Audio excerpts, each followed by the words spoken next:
한 번 더 인사합시다. 새벽 기도는 새벽 5시입니다. 혹시나 모르셔서 안 나오시는가 해서 알려드립니다. 자, 여러분, 지금은 우리가 기도해야 될 때이고 교회에 너무나 중요한 일을 앞두고 있을 때 우리가 한 마음을 품고 기도해야 된다는 것 여러분 기억하시면서 내일 새벽, 혹시나 새벽을 못 나오시면 저녁 기도에도 나오셔서 기도로 하나님께서 일하실 수 있도록 이 모든 것을 힘쓸 수 있는 저와 여러분 되시길 주님의 이름으로 축복합니다. 여러분, 남존여비라는 말 들어보셨죠? 남존여비. 이 말은 여자들이 싫어하는 말 가운데 하나입니다. 남자는 높고 귀하게 여기고 여자는 낮고 천하게 여긴다는 뜻입니다. 사회적 지위나 권리에 의해서 남자를 여자보다 더 존중하고 여기는 사상입니다. 그런데 남존여비 뜻이 요즘은 이렇게 바뀌었다라고 합니다. 남존여비, 남자가 존재하는 이유는 여자의 비위를 맞추기 위해서다. 또 남존여비, 남자가 존재하는 이유는 여자의 비용을 모두 대기 위해서다. 그리고 하나 더 있습니다. 남존여비, 남자가 존재하는 한 여자는 비참하다라는 이런 농담의 말이 있습니다. 여러분, 저는 오늘 오직 예수라는 제목으로 하나님 말씀을 증거하고자 합니다. 우리가 어떤 중요한 일을 앞두고 어떤 문제가 있거나 어떤 난제를 앞두고 있을 때 우리는 가장 먼저 어디로 돌아가야 하겠습니까? 복음으로 돌아가야 됩니다. 예수님 앞으로 돌아가야 되고 주님과 나와의 관계를 더 친밀하게 가져야 되고 우리는 더 기도하고 말씀을 읽으면서 다시 복음 앞에 십자가 앞으로 돌아가야 되는 줄 여러분 믿으시길 바랍니다. 그래서 저는 오직 예수라는 제목으로 하나님 말씀을 증거하겠습니다. 로마서 1장에 보면은 이방인들에 대한 죄에 대한 리스트가 나오고 로마서 2장에 보면은 하나님의 백성으로 자부하고 있던 유대인들의 범죄가 나오고 있습니다. 그리고 이어지는 로마서 3장에 들어와서는 사도 바울은 이 전반부에서 유대인이나 이방인이나 할 것 없이 모든 사람들이 다 죄 아래 있다라고 결론을 내렸습니다. 그렇다면 꼼짝없이 죄인으로 정죄받을 수밖에 없고 또 문자 그대로 이미 죄인으로서 주님 앞에 정죄받은 우리들이 의롭다함을 받을 수 있는 소망이 없을까? 이런 질문을 하게 됩니다. 사람이 의롭다 하심을 얻은 것은 이 말씀이 바로 오늘 본문에서 제시하고 있는 가장 중요한 질문입니다. 사람이 의롭다 하심을 얻는 것은 이미 저와 여러분, 우리 모두가 죄인이 되어버린 우리가 죄를 넘어서고 또 죄를 극복하고 죄의 문제를 해결하고 하나님 앞에서 의롭다함을 얻을 수 있는 희망이 있을까라는 질문을 하게 됩니다. 사도 바울은 이 질문에 대해서 그럴 수 있다라고 말을 하고 있습니다. 그러나 먼저 사도 바울은 이 부분을 부정적으로 접근하고 있는 것을 보게 됩니다. 오늘 본문에서 사도 바울이 말하고자 하는 첫 번째 강조점이 무엇이냐면 율법의 행위로서는 가능하지 않다라는 사실입니다. 사람이 의롭다함을 얻는 것은 율법의 행위로는 불가능하다고 말하고 있습니다. 그것이 오늘 본문의 20절의 말씀입니다. 그러므로 율법의 행위로 그의 앞에 의롭다 하심을 얻을 육체가 없나니 율법으로는 죄를 깨달음이니라. 율법의 행위, 즉 하나님의 율법을 지키려는 인간의 도덕적인 노력과 행위를 통해서 하나님 앞에 의롭다함을 얻을 육체는 아무도 없다고 말씀하고 있습니다. 여러분, 그럼에도 불구하고 왜 여전히 많은 사람들이 자신의 도덕적인 행위 아니면 어떤 노력과 열심을 통해서 하나님 앞에 의롭다함을 받을 수 있다라고 생각을 하고 또 어떤 사람들은 자신들의 선행과 어려운 사람을 도와준다든가 이 구제 사역을 통해서 봉사하는 것을 통해서 구원을 받을 수 있다라고 착각을 하고 있을까요? 실제로 교회 안에서도 교회를 내가 오래 다녔기 때문에 그리고 봉사를 많이 하고 있기 때문에 어려운 사람들을 잘 보살펴주면 인지상정이라고 그 정성을 봐서 구원해 주시지 않을까라는 생각을 합니다. 그리고 사람들은 내가 이렇게 노력하고 있으니까 애쓰고 있으니까 하나님께서 나를 구원해 주시겠지라는 생각을 하고 있습니다. 왜 사람들이 이런 인간의 노력과 도덕적인 모습을 통해서 구원을 받고 의롭다함을 받을 수 있다라는 이런 생각을 하겠습니까? 그것은 아직도 많은 사람들이 하나님의 거룩한 율법 앞에, 하나님의 거룩한 율법 아래에 서본 경험이 없기 때문인 거예요. 하나님의 말씀을 들을 때, 하나님 말씀을 읽을 때 내 자신을 비추기보다 하나님 말씀을 그냥 지나치는 말로 여길 때가 많다는 것입니다. 그래서 야고보서에서는 야고보는 율법을 가리켜서 거울과 같다고 말을 하고 있습니다. 거울과 같다. 여러분, 오늘 아침에 일어나자마자 거울을 다 보셨을 겁니다. 아마 거울 안 보고 나오신 분은 아무도 없을 겁니다. 거울을 보신 소감이 어떻습니까? 야, 나는 여전히 잘생겼어. 야, 나는 아직도 피부가 탱탱하네. 이러면서 여전히 예쁘다라고 솔직히 생각한 분 계시죠? 물어보지는 않겠습니다. 분명히 아마 그런 분들이 계실 겁니다. 아직도 쓸만하네 이러면서. 어떤 생각을 하시든 생각은 자유니까 마음껏 생각을 하십시오. 아니면 간밤에 얼굴도 붓고 몸도 부은 모습을 발견하고 거울을 보고서 깜짝 놀란 분도 계시지 않겠습니까? 여러분, 그렇다면 거울을 본 사람과 거울을 보지 않은 사람의 차이점이 무엇일까요? 거울을 본 사람은 자신의 수치, 자신의 연약함을 잘 압니다. 그러나 거울을 보지 않은 사람은 뻔뻔스러워질 수 있습니다. 자신의 모습을 잘 모릅니다.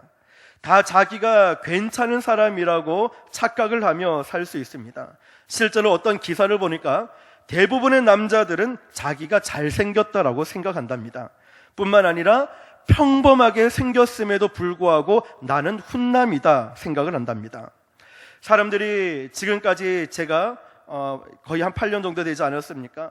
제가 설교하고 또 제가 한 말 중에 가장 웃긴 말이 제가 뚱뚱한 줄 몰랐다라는 말을 이때까지 한 말 중에 제일 웃겼다라고 하더라고요. 저는 정말 진지했고 진심이었는데 그게 그렇게 웃긴 말이 될지는 몰랐습니다. 자, 착각을 하고 살았던 시간들이 오랜 세월이 되었죠. 자, 그런데 요즘은 거울을 자주 보기 때문에 제 자신을 너무나 잘 알고 있습니다. 아마 박기석 전사님과 제가 쓰면은 쿵푸 팬더에 나오는 곰돌이 2마리가 되지 않을까 이런 생각도 합니다. 죄송합니다. 자, 거울 앞에 본 사람은 사실을 인정할 수밖에 없습니다. 거울 앞에 선 사람은 자신을 인정할 수밖에 없습니다. 여러분, 우리 앞에 놓여져 있는 이 거울은 우리의 외적인 모습만 보여줍니다. 그런데 만약에 그 거울이 우리의 외적인 모습뿐만 아니라 마음속 깊이 내재한 어떤 동기들, 마음속 깊이 담아두었던 그 더러운 생각과 마음과 부족하고 연약한 모습까지 이 거울이 내 속마음을 다 보여주는 거울이라면 여러분은 그 거울 앞에서 무엇을 느끼겠습니까?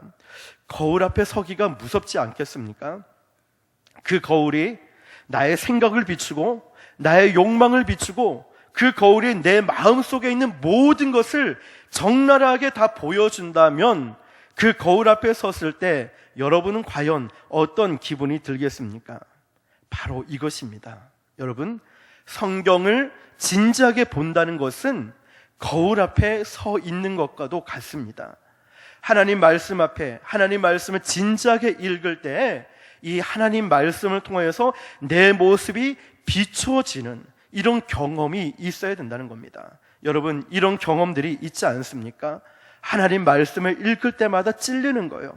하나님 말씀을 읽을 때마다 눈물이 뚝뚝 떨어지면서 가슴이 아프고 죄에 대해서 아파하기 시작하는 거예요. 형제를 향해서 미워하는 마음만 가져도 그는 이미 살인한 것이다 라는 말씀을 들을 때 그렇구나, 내가 살인한 자구나, 마음이 아파야 되는 거예요. 여인을 보고 음욕을 품은 자마다 이미 가늠한 자다 라는 이 말씀을 들으면 아이고, 나도 별 수 없이 가늠한 사람이구나 라고 느끼게 되는 거예요. 말씀을 보면서 내 가슴이 아프고 죄에 대해서 아파하기 시작하고 깨닫게 된다는 거예요. 성경 한 장 한 장 읽을 때마다 나의 죄된 모습을 발견하지 않습니까? 그렇다면 사람들이 자기가 죄인이라는 사실을 애써 부인하고 자기가 꽤 괜찮은 사람이다라고 착각하는 이유가 무엇이겠습니까? 바로 하나님 말씀 앞에 하나님 앞에 말씀 앞에 진지하게 서본 경험이 없기 때문에 그래요. 여러분, 하나님 말씀 앞에 진지하게 서보면 교만할 수가 없습니다. 절대로 이 나쁜 마음을 품고 나쁜 일을 행할 수가 없어요.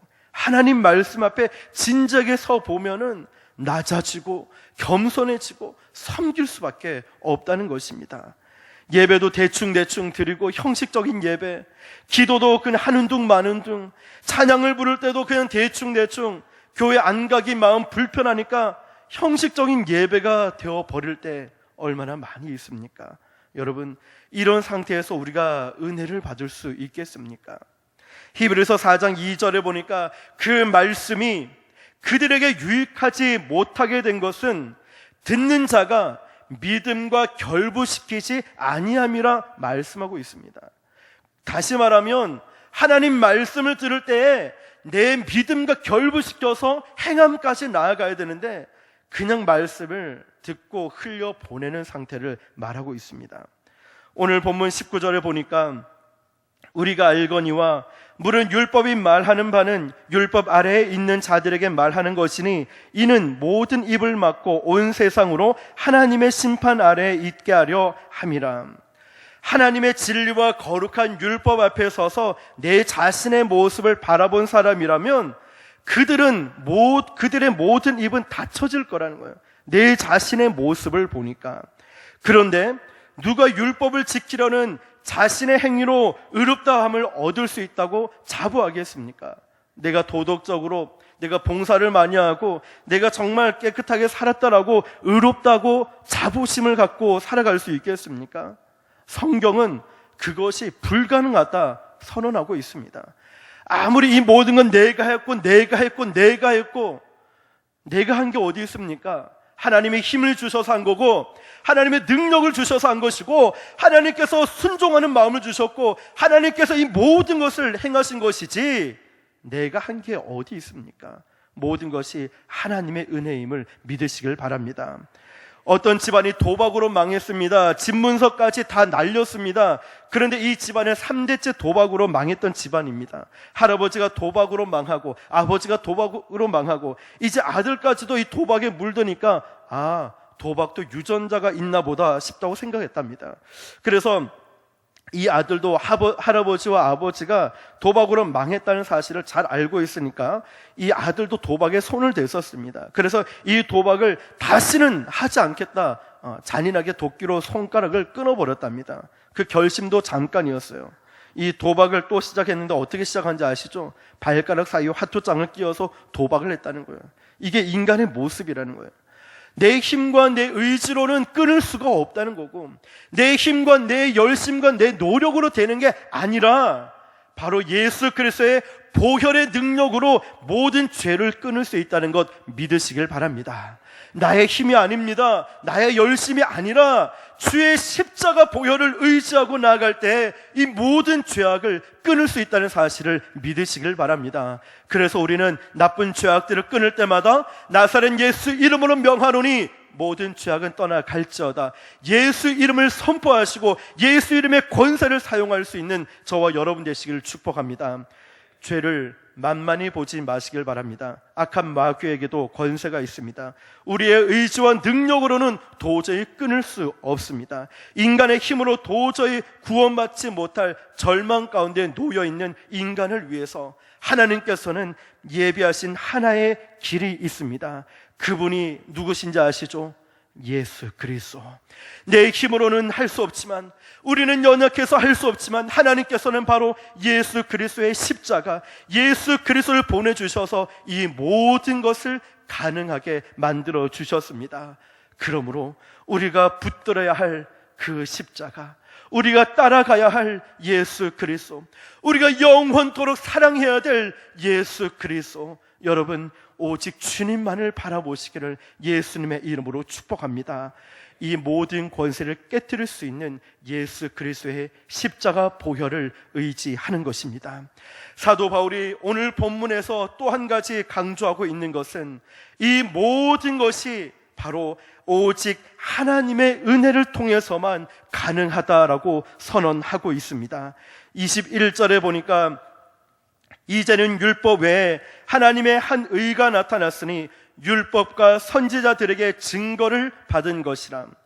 오늘 읽은 본문, 여러분이 가지고 있는 개역 개정에는 이제는 이라고 시작되어 있지만 원문 성경에 보면 그 앞에 영어 단어가 하나 추가되어 있습니다. but, but. 그러나 이제는 but now라고 시작하고 있습니다.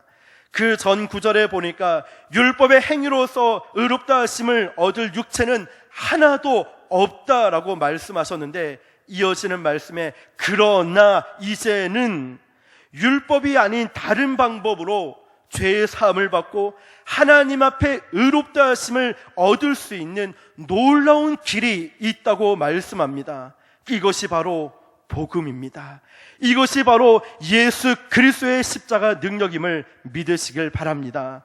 이어지는 말씀을 보니까 곧 예수 그리스도를 믿음으로 말미암아 모든 믿는 자에게 미치는 하나님의 의인이 차별이 없느니라. 율법을 통해서는 불가능했던 의롭다함이 누구를 통해서 가능하다고 말씀하고 있습니까? 바로 예수 그리스도를 통해서 가능하게 되었다는 말씀입니다. 믿으십니까? 우리의 힘과 우리의 능이 아니지만, 우리는 정말 연약한 투성이이지만 내가 예수님을 의지하고 내가 예수님을 신뢰하게 될 때 이 모든 것을 가능하게 하시는 분, 바로 우리 주님임을 여러분 믿으시길 바랍니다. 그것이 어떻게 가능할 수가 있었을까? 24절이 그것을 말해주고 있습니다. 그래서 예수 안에 있는 속량으로 말미암아 하나님의 은혜로 값없이 의롭다 하심을 얻은 자 되었느니라. 율법을 지키려는 우리 자신의 행위를 통해서는 절대로 하나님의 거룩하신 표준에 도달할 수 없었습니다. 그러나 그것이 예수 그리스도를 통해서 가능하게 되었습니다. 우리는 예수님을 통해서 죄 사함을 받았을 뿐만 아니라 동시에 우리는 예수 그리스도를 신뢰하는 순간에 의롭다함을 얻을 수 있습니다. 그러면 결과적으로 율법이 요구하는 의가 우리의 삶에 성취될 수 있다는 것을 말씀하고 있습니다. 예수님이 우리를 위해 십자가에서 보혈을 흘려주심으로 말미암아 값없이 죄 사함을 받을 수가 있었습니다.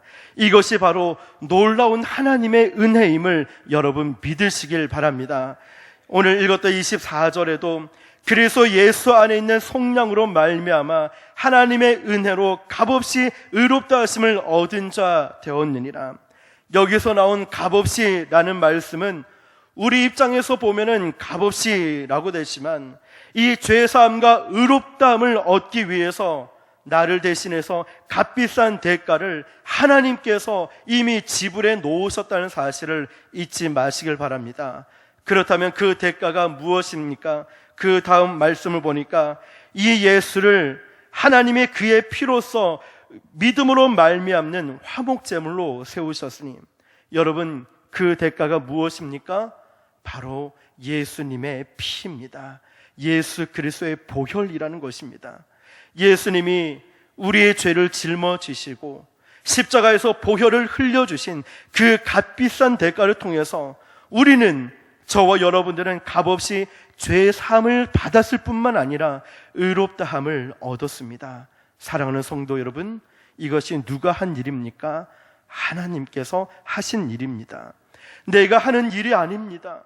하나님께서 저와 여러분을 위해서 예수님이 십자가에 죽으심으로 말미암아, 예수님께서 흘리신 보혈로 말미암아 내가 값없이 구원을 받게 된 것입니다.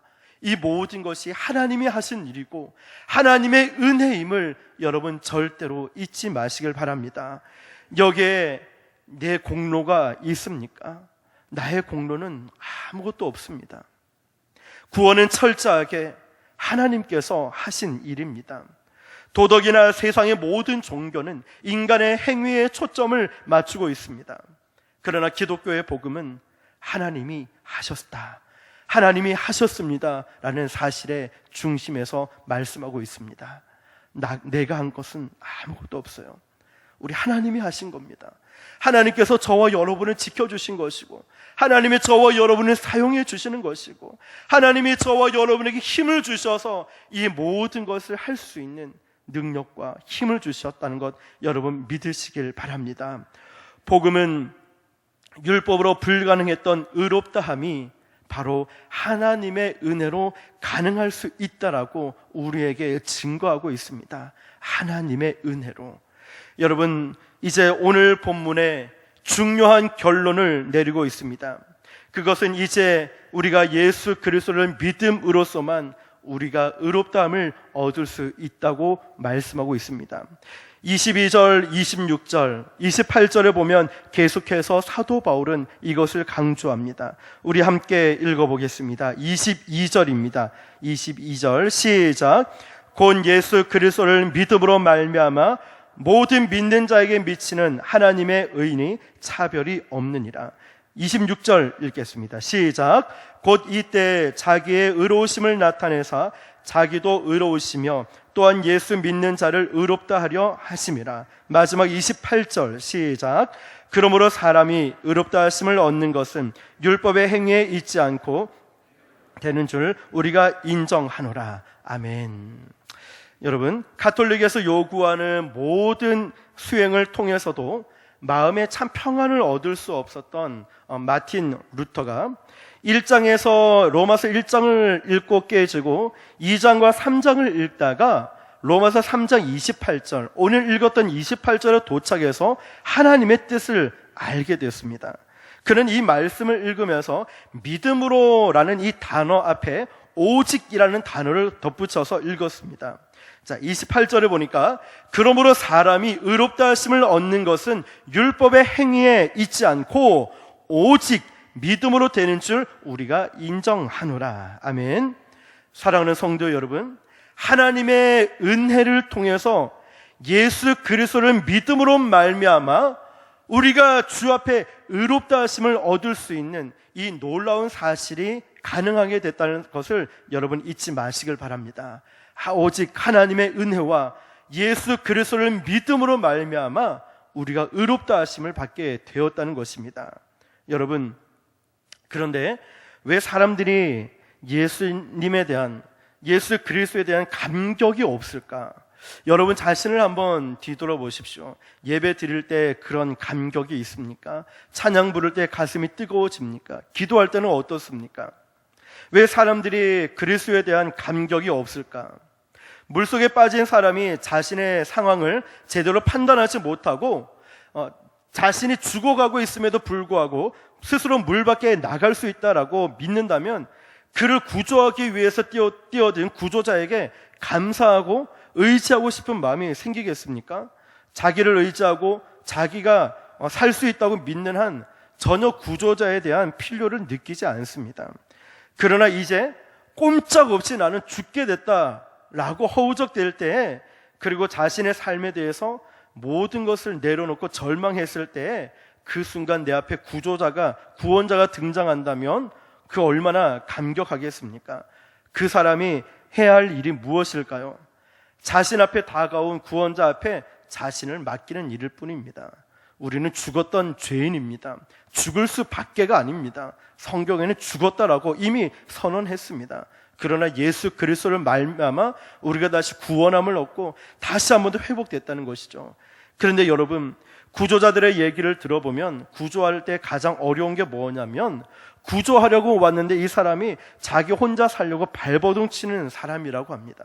차라리 반대로 아예 쭉 뻗어버리고 구조자에게 모든 것을 맡기면 그 사람을 구조하기는 제일 쉽다고 합니다.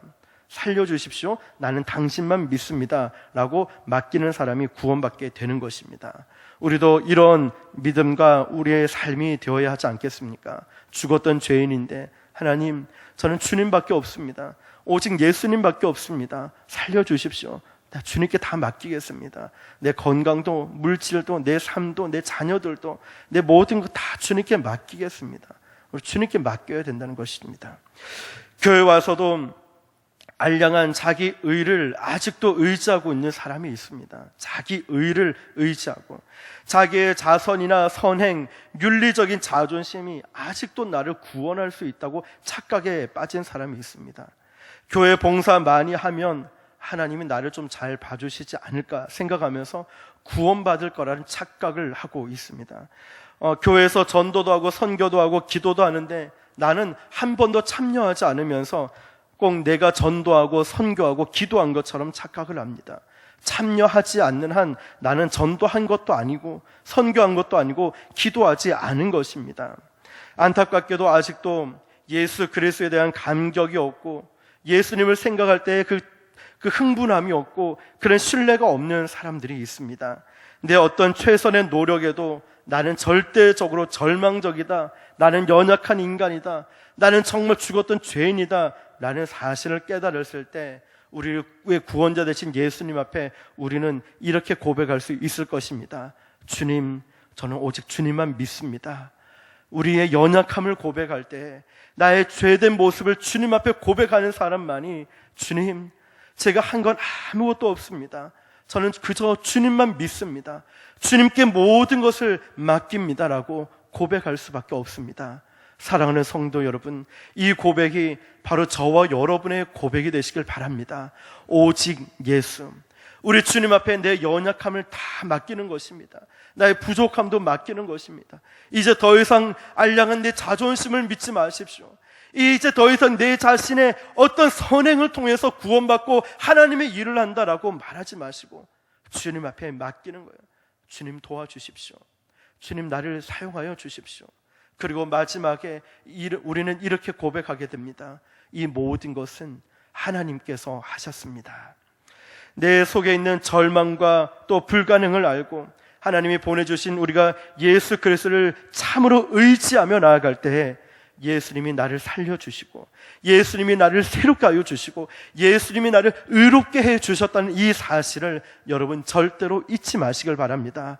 다시 한 번 더 오늘 저와 여러분들이 복음 앞으로 돌아가기 위해 오직 예수님만 의지하시고 붙드시길 바랍니다. 예수 안에 참된 행복이 있고 예수 안에 참된 회복이 있고 예수 안에 바로 정답이 있음을 믿으시길 바랍니다. 예수님만이 우리의 삶의 이유가 되고 우리의 목적이 됨을 여러분 믿으시길 바랍니다. 다른 것은 필요 없습니다. 주님, 저에게는 오직 예수님밖에 없습니다. 이렇게 고백하는 저와 여러분들이 되시길 바라고 이 모든 것이 오직 주님의 은혜임을 여러분 날마다 고백하며 살아갈 수 있는 저와 여러분 되시기를 예수님의 이름으로 축원합니다. 기도하겠습니다. 살아계신 하나님 아버지, 오늘도 다시 한 번 더 오직 예수, 우리가 다시 한 번 더 복음으로 돌아가서 우리의 분주한 삶을 내려놓고 우리의 문제들을 다 내려놓고 오직 예수님만 의지하고 붙들 것을 고백하였습니다. 아직도 내 자존심과 내 자신을 의지하고 붙들고 있다면 하나님 이 모든 것을 내려놓게 하여 주시고 오직 예수, 오직 주의 은혜로 살아갈 수 있는 믿음을 허락하여 주시옵소서. 하나님 아버지, 다시 한 번 더 우리 안에 예수 그리스도에 대한 사랑이 회복되길 원합니다. 다시 한 번 더 오직 주님 앞에 우리의 뜨거운 기도와 열정적인 찬양과 감격적인 예배를 드리길 원합니다. 하나님, 이 모든 것을 내려놓고 주님밖에 없음을 고백하오니 주님 홀로 영광 받아 주시옵소서. 살아계신 예수님 이름으로 기도드립니다. 아멘. 광고 말씀드립니다.